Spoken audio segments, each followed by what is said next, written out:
Shabbat Shalom everybody, and you're welcome again to the Shabbat of this morning. The Parashat I was talking about this morning is Parashat Shemini, and I subtitle it this morning, the defining moment. The defining moment. What is the defining moment in your life? What is your defining moment? You know, I hope we all understand that. What's the meaning of the word to define? Mami, what is that critical moment? You know, in experiment, when you are performing an experiment, there is always a critical moment where the experiment either pass or fail. It is that critical junction.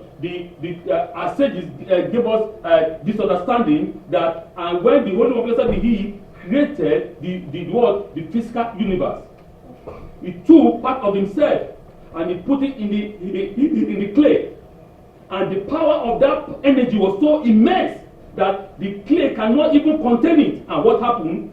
Boom! It exploded.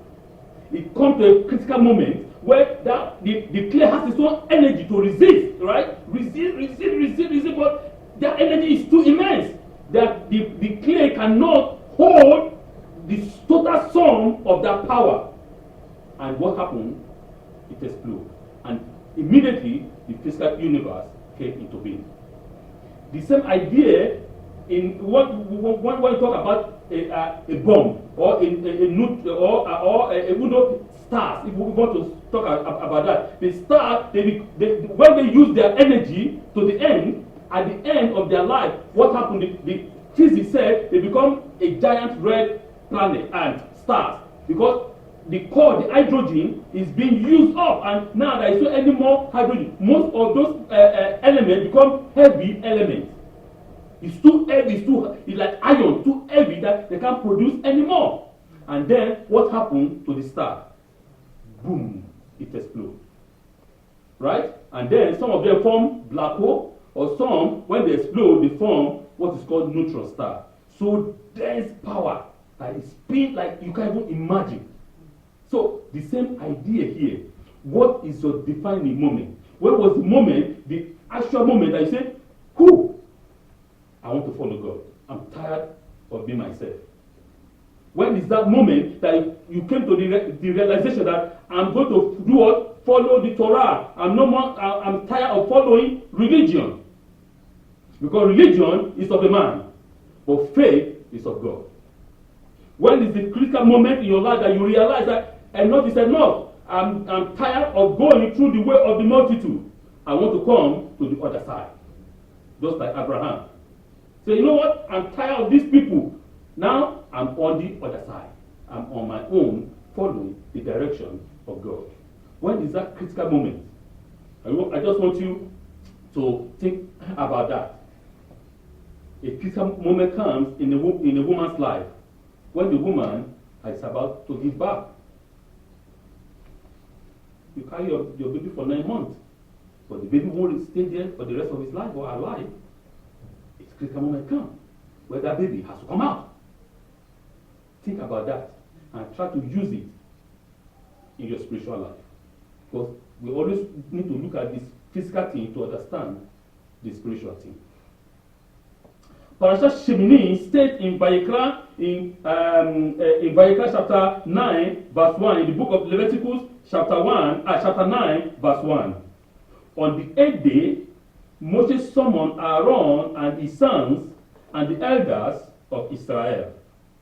The 8th day was Rosh Chodesh Nissan, and it was the day of consecration, the first day of Nissan, the very day which the Tabernacle or the Mishkan was erected. In Parashat Tzav, we learn about the 7 days of Miluim from the 23rd of Adar until the first day of Nissan. During these 7 ceremonial days of the inauguration of the Mishkan, Moshe Rabbeinu acted as the Kohen Gadol. This was the only time in his life that Moshe Rabbeinu acted as the high priest. During that week, he had the statue of the high priest, or so to say, the instructor. He was instructing Aharon on how to perform all those activities. Now is the 8th day. Following this 7 days period, Moshe Rabbeinu called to Aharon and his 4 sons to invest upon them and their descendants with the statue of Kehuna, with the statue of Kohen Gadol, a separated people. You are holy unto the Lord for the rest of eternity, for the rest of their lives. This was preceded by the 7 days period of learning and practice that concluded the 7-day consecration period. He has to teach them. Can you imagine all the activities that have to be done in the Mishkan being taught in 7 days? Which now is going to take us years to understand, right? To follow precisely. But for this first group of people, for these 5 people, Aharon and his 4 sons, it took them 7 days. That is, there is something extraordinary, right? That God has to speed that training up trillions of times.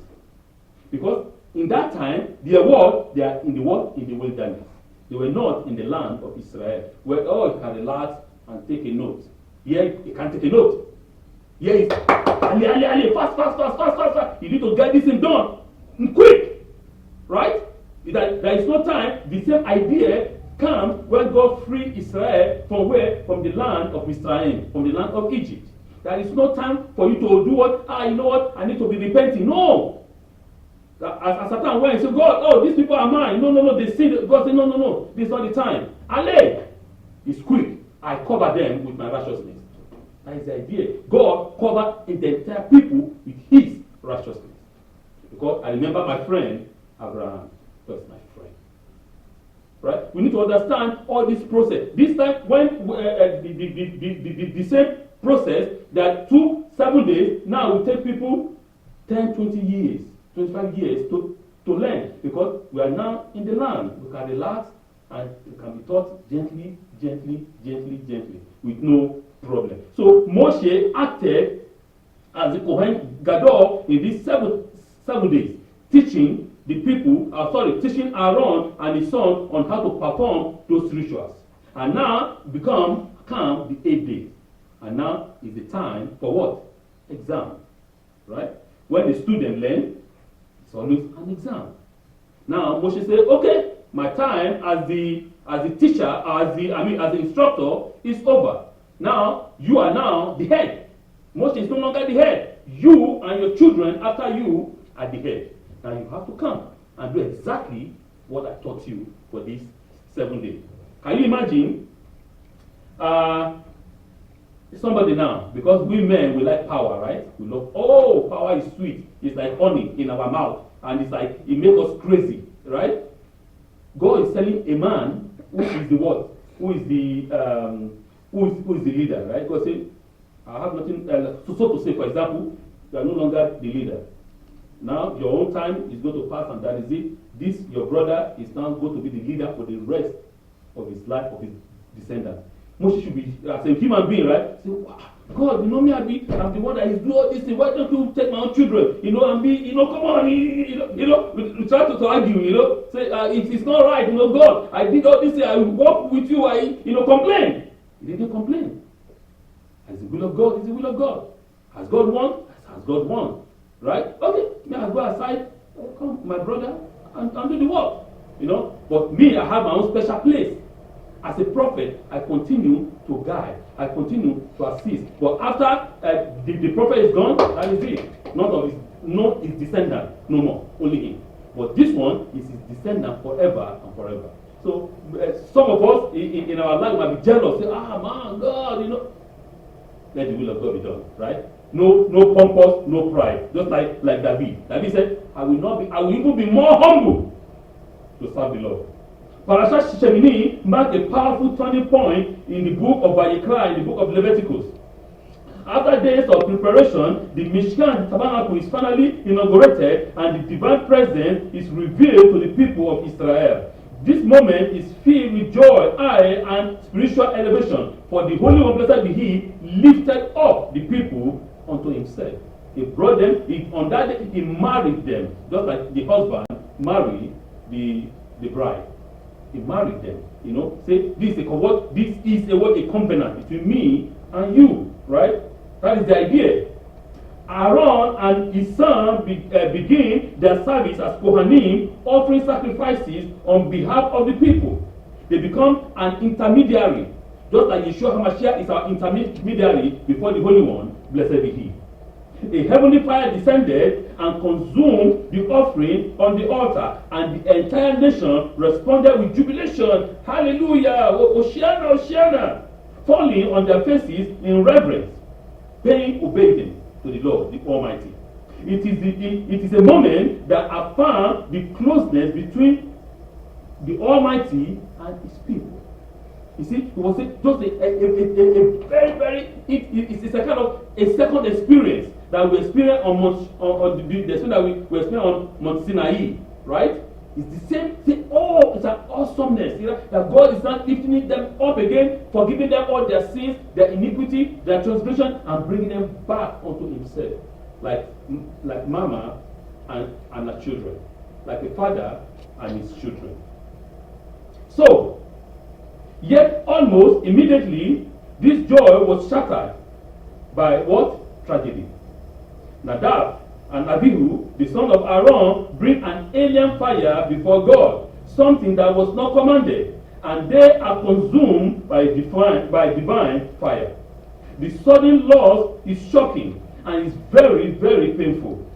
The Torah does not clearly explain their exact wrongdoing, leaving generations of commentators to grapple with the meaning of their action.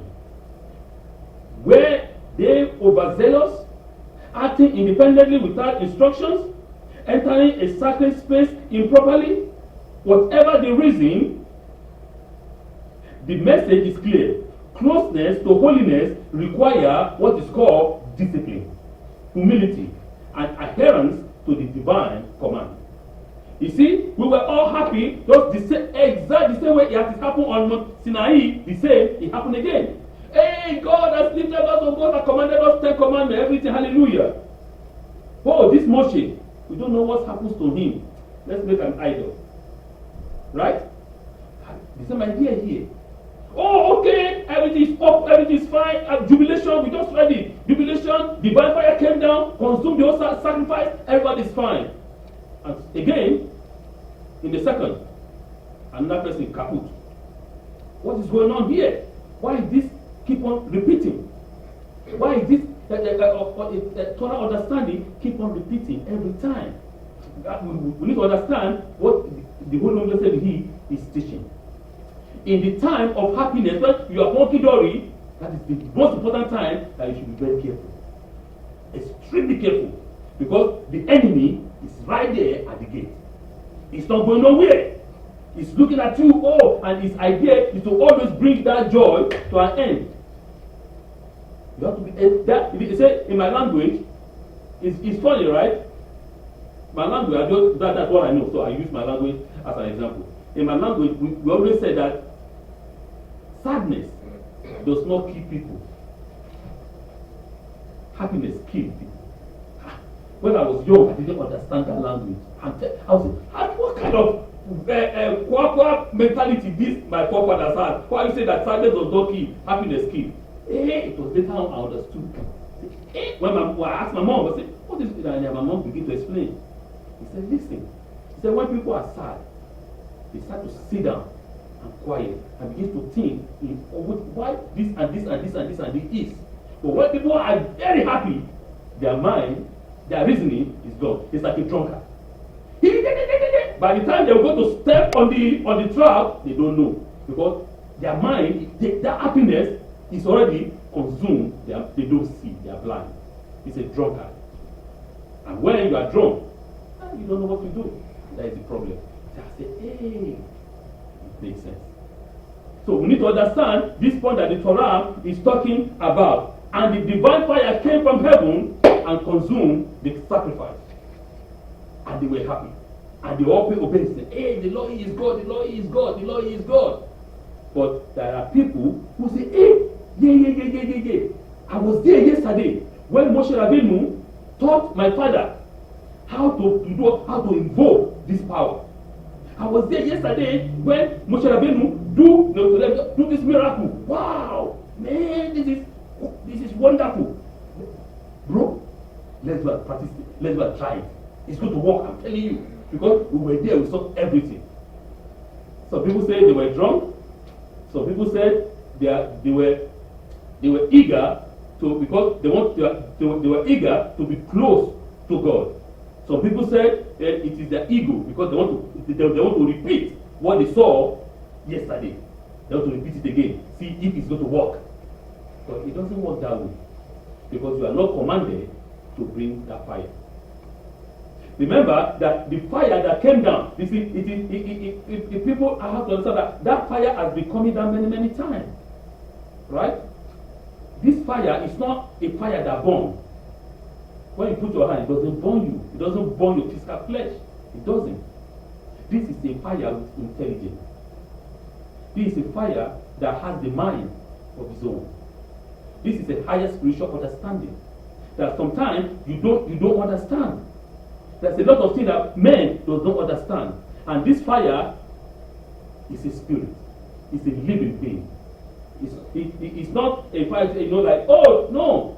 The Torah said, and it consumed the sacrifice. Which fire did you ever see that consumed things? One. Then you need to think with your head. Even though if you are drunk, you need to, maybe am I saying double, maybe it's vodka that is making me to see double. It's not vodka. This is real. This is reality. Right? So, the same fire, Eliyahu called upon. And the same fire came down, boom! The same fire, the mother, Manuel, the father and the mother of Shimshon, right? For you to say that, for us to understand that this fire is a spirit, it's not a physical fire that burns. The angel came. He said, no. They said, let us cook for you, sacrifice for you. They said, no, you don't sacrifice to me. You sacrifice to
the women too are the continuation, but we have the idea that the women go to their husband's house and the blood becomes the blood of their husband. Because two shall be one. That's what the Torah said.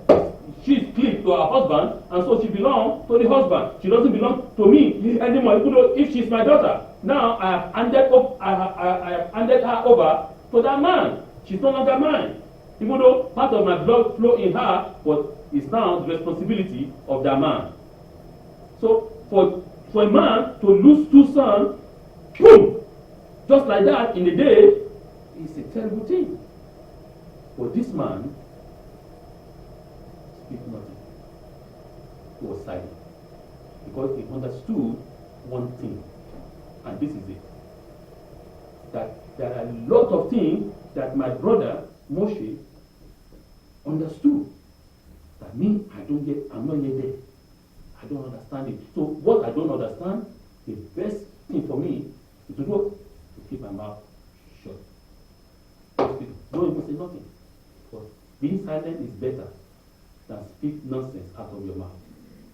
And then you are compounding the problem even more upon you say.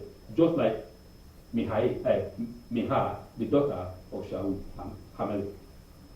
Why did he dance like this? You are never ashamed of yourself. You are the king. All the robe is falling upon you. They are seeing your nakedness. I said, she despised him. Where? In her heart. It's not even the word that came out, but in her heart, the Torah says she despised him. Say, you are the king. You are the king. You should be pumped off like 2 billion kilometer balloon. You should be pumped up, you should be proud, your ego should be to the heavens. But this man is not like that. This man said, I am a shepherd. So why should I be proud? Even though I am the king, I still remember my background. I am a shepherd. I will always be a shepherd. Even though the crown is on my head, I am a shepherd. I will not go away from my background, because that is who I am as a person. Who a shepherd can be proud of to? I don't understand. You want to be proud to the chimpanzee in the desert, or to the gazelle, or to the antelope? Well, you decide. So as a shepherd, you have no pride. It's simple. Your job is to do what? To guard the sheep. You are not a leader, but you are a servant that God lifted to be a leader. But Yeshua said a leader is a what? It's a servant. That is it. The concern of the shepherd is the sheep. That the sheep feed, drink, and relax, and are okay. Even though if the shepherd does not eat or drink, the sheep will be taken care of. That is the idea. And this is exactly what the Holy One is saying here. These people, they think they are smarter than their masters, but they face the consequence of their action. And their father keep his mouth shut. Then you can see after that, immediately, the parashat then shifts into the law of kashrut, detailing which animals are permitted and forbidden for consumption. At first glance, this seems disconnected from the earlier narrative or from the story that they were saying. However, there is a deep link, spiritual understanding between these two. Just as the Kohanim must distinguish between the holy and the profane, between the holy and the unholy, between the clean and the unclean, so too the people are called to make distinction in their daily life, eating and not merely a physical act. It becomes a spiritual discipline. By choosing what to consume, a person cultivates awareness and self-control. That is the idea. God is telling them, he said, today you shall know that even though those people that are close to me, I am more very, very harsh with them than those who are far away from me. Why? Because to whom much is given, much is expected. That is the idea. Right? The Holy One, blessed be He. Why are you going to be mad with somebody? You are just wasting your energy. If you are going to be mad with somebody who doesn't know the right from the left, he doesn't know. But you that know the right from the left, and you are still doing what is wrong, then there is a problem. There is something that is not fine. There is something that has to be fixed. That is what the Torah is saying. So, because much has been given to these people, so much is expected from them. Because you know what is wrong from what is right. That the child, that child might be 70 years old. It doesn't matter. It might be 90 years old. It doesn't know the right from the left. You see a child. It doesn't know. But they might say a person that is 15 years old, but know the left from the right. It's not about age. It's about spiritual development. That God is telling. And so therefore, God is linking this to his people. And now God is expanding it now to not only the Kohanim, but also the people. That you have to know from what you eat from. You have to know what is right from what is wrong. Which animal is good and which animal is not good. But remember, when God gave us in the book of Genesis, God said, all things I created is what? Is for food. That's what he said, which is right. God never lied. He said, everything I created is for food. But why did God decide to say, this one eat, this one do not eat? Why?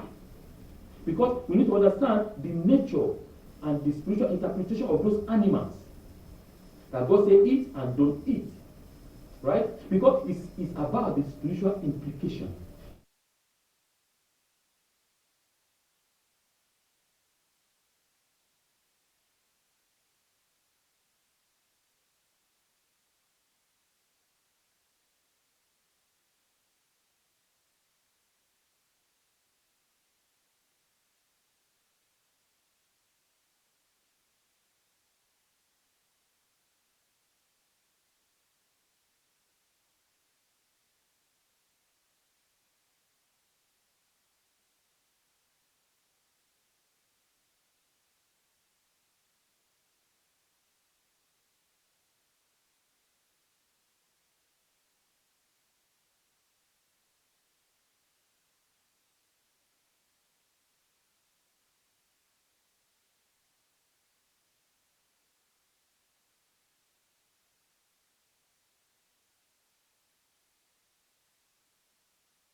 Our actions matter, and we're going to see that now. It says here that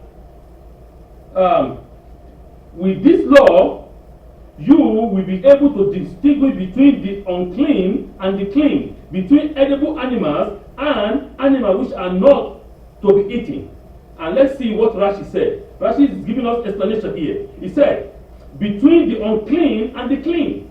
it is necessary to say that one should understand to distinguish between the donkey and the cow.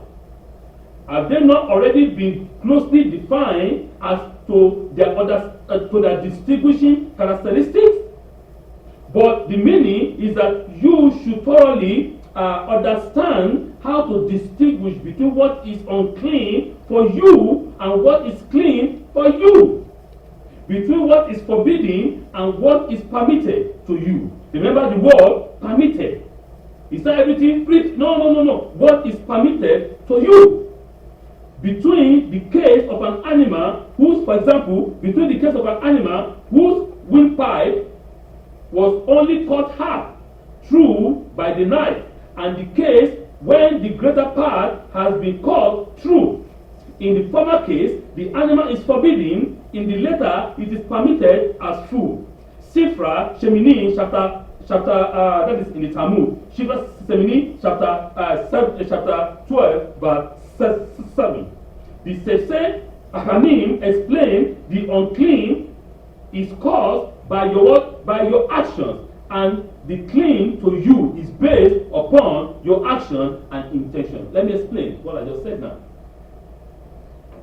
The animal that you say this is kosher and this is unkosher, right? This animal is for food and this one is not for food. And our sages are saying even though those animals that you call kosher can be what? Unkosher, unclean. Why? Because the Torah says you shall not eat an animal alive. When that cow, when that goat, when that ram, when that sheep, it doesn't matter. When that animal that is kosher is alive, to you, it's unkosher.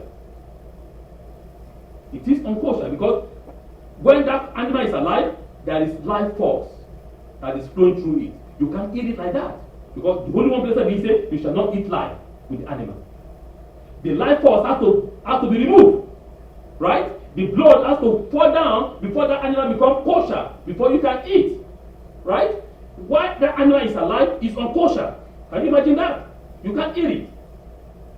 And now, then, as he said, if you kill the animal and you cut the windpipe, you know the windpipe that where the air comes in, the throat, so to say. When you cut the throat of the animal and the knife does not, you do not cut it completely, you cut it half, that animal immediately becomes unkosher. Why? There's a reason. Because the windpipe is not the main thing. The windpipe is through the air, where the air passes through. But the vein that takes the blood to the brain is not cut. And so therefore, the animal, the blood is still flowing and the animal is suffering. And there's a pain on the animal. And the blood remains in the body. Even though there are small veins, and if the animal dies like that, the blood is not out completely. The blood is still inside. And so therefore it becomes unkosher. And because the pain that the animal faces too. God understands this, and God is teaching us through this physical teaching for us to understand what is kashrut. Right? It's not about this one is holy, this one is not holy. No, not only that. It's about you understanding what kashrut is. The pain those animals pass through, because that animal technically gives its life for you to survive, for you to live. Just like Yeshua gave us himself for us to live. That is the idea. Right? So, after he said, that animal, if he dies like that, is unkosher. You can't eat it. But if you take the animal and you slaughter it, boom, and the knife goes through, cut the vein, cut everything off, the whole blood pours out to the ground, then it is kosher. You can eat. So, here is what Rashi is explaining. This means that even if you have a kosher species as an animal, you determine by shedding it whether it will be a kosher for you or not. That means our actions, what we do, determine if an animal is kosher or not. Because that action of slaughtering completely makes the animal kosher. Even though if the animal is born kosher, it can be unkosher. Because if you don't kill it in the right way, it becomes unkosher. Right? The Ramban writes of how much difference there is between the greater part and the case regarding cutting through only half of the windpipe, the difference is only a hair breadth. You know, our hair is just a tiny one, so microscopic. But you have to do it completely. You have to do it the right way. Right? Do you understand another thing concerning how to split the throat of an animal? The name given to the knife used for ritual slaughtering is what? Halib. Halib. That's the name in Hebrew. Some people call it Kalib, which pronounce it Halib. That is the name of the knife. Because the knife that is used for to slaughter animals, we don't use it to do other things in the house. It's a different kind of knife. Extremely sharp. This knife is called Halib. And you know the meaning of the word Halib? The meaning of the word Halib meaning to change. Can you see it's a picture, as I keep on telling us. What are you changing? You are changing that animal from unkosher to kosher. That's what it means. Because this, even though this animal is kosher, I need to kill it the right way before it becomes kosher for me, before I can eat. You are changing it. So, he said, it means to change, and it's through this instrument, in less than a fraction of a second, which means the animal, which causes the animal to change from unclean to clean, from non-kosher to kosher. Even though the animal is a what? It's a cow. But we have to still kill it the right way before we can eat it. In our lives, this parasha challenges us to consider how we approach spirituality. Do we act from emotion alone? Or do we grant our actions in wisdom, in guidance, and in humility? True connection requires both heart and structure. It calls for enthusiasm, but also discipline. You need to understand that. Spirituality has a lot of fine line. That's why I tell us many times here, when it comes to spirituality, if I don't understand, I don't do. Because from my own understanding, from my studies, and my own practical life, spirituality is very thin. The line between the left and the right sometimes are blurry. And you have to be very careful, knowing exactly what you have to do. Because if you do one thing that is not commanded, you are in trouble. Right? You should always do exactly, no more, no less, exactly what you are commanded. Do it and let it go. That is what God wants, that what God do. Okay, finish. But don't say, oh, you know what? I have a PhD. Yeah, this thing is too old-fashioned. Let me improve it. Okay, go improve it. Whatever you see is your problem, not mine. But God said, don't improve it. Yeah, if God said improve it, He's going to command you again. Improve it. Wait. That's the idea. Wait for His commandment. So, Parashat Shemini ultimately teaches that living a holy life is not confined to grand moments of revelation. It is found in the quiet choices we make every day, in our actions every day, in what we eat, how we act, and how we respond to both joy and losses. Through mindful living and respect for boundary, we create space for the divine presence to dwell within us. That is the idea. Many people say, oh, you lose somebody, or you lose, or even though some of us, right? When we have our animals, we love our animals so dear, right? That's it. For me, I love my dog, right, very well. I don't want my dog to kaput because I love my dog, right? So, but if the animal grow and become very old and becomes very sick, and it cannot walk, it cannot do anything, it cannot do second, it cannot do everything, is a total mess. And you say, I still love the animal, then you have the issue. Because there is time for everything under the sun. There is time for that animal. His own life is not your life. No, so you can't compare them. You can't say, okay, I'm going to keep on giving medication so that you are making the animal to suffer. And it's suffering. And that is no longer love. That is already madness. Let the animal go on his own. Because he has lived a peaceful life. You really suffer the animal, it live long. The animal that's supposed to take live 10 years, live 18 years, for example. Live 20 years. It's good. Let the animal go. Then you can say, yeah, you can be proud for the work that you did. Understand me? Say, I take care of the animal very well. I'm a good shepherd. I did a good job. Not for you to be sad. No. The same idea. When the man grew old, man is 90 years old, 100 years old, 120 years old. I know all of us love our papa and our mama. We don't want them to go. Let them go. Because by the time you want to use chemical to keep them alive for 150 years, and half of their body is already gone. I mean, they can't even move again. Somebody has to turn them, and that person has to turn them. That is suffering. That is pain. Leave them alone. So that is there are spiritual, there is things that we have to do, that we have to understand. The way we eat, we need to eat to the glory of God, right? Our actions have to always show that we are in the light, and that we are the light, that the light reflects through us. Our choices every day matter. People look at us, people see us and say, hey, I can see Alba she's a child of God. She's not like me.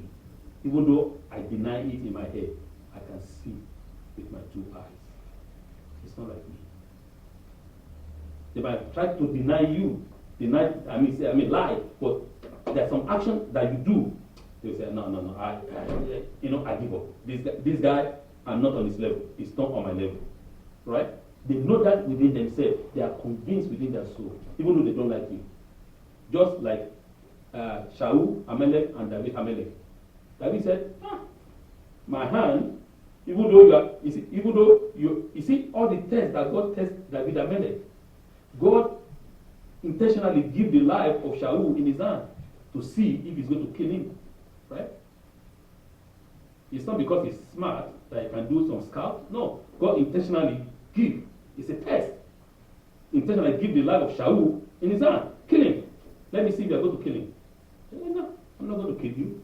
Because remember, the anointing on his head is the same anointing on my head. The oil that was used to anoint you is the same oil Samuel used to anoint me. I won't do that. Because it is the power of God. He understood one thing. It is God. Your own time will come. Me, I'm not going to touch you. God himself will deal with you, not me. You see, he's a man that sees far away. He's a young man. And the other one is old. Can you see the level of intellect? It's not about age. No. And that's what I'm trying to let us say. To let us see. It's not about age.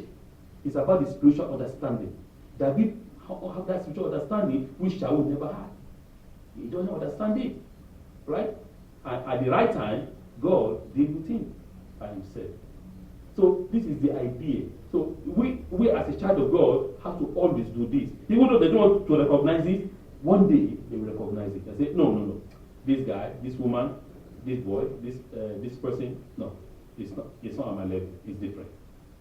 So this is the parasha of this morning, and this is what the whole of blessed Vihi wants us to understand concerning Parashat Shemini, the defining moment. What is that moment that defines you as a child of God? What is that moment, right? That it just click in your brain. I need to follow it. What is that moment? I say, no, me and my family, me and my wife, we are one. What's that moment that I say, okay, from today, I'm no longer going to be that westernized woman, because they tell you, independent woman. I'm going to be subject to my husband. You are not a slave. The word is twisted everything upside down. You are not a slave to your husband. No, you are partner for greatness, betterness for the family with your husband. That is the idea. So please, my people, let us think very, very well. Let us understand what it means on the 8th day, the defining moment. Shabbat Shalom.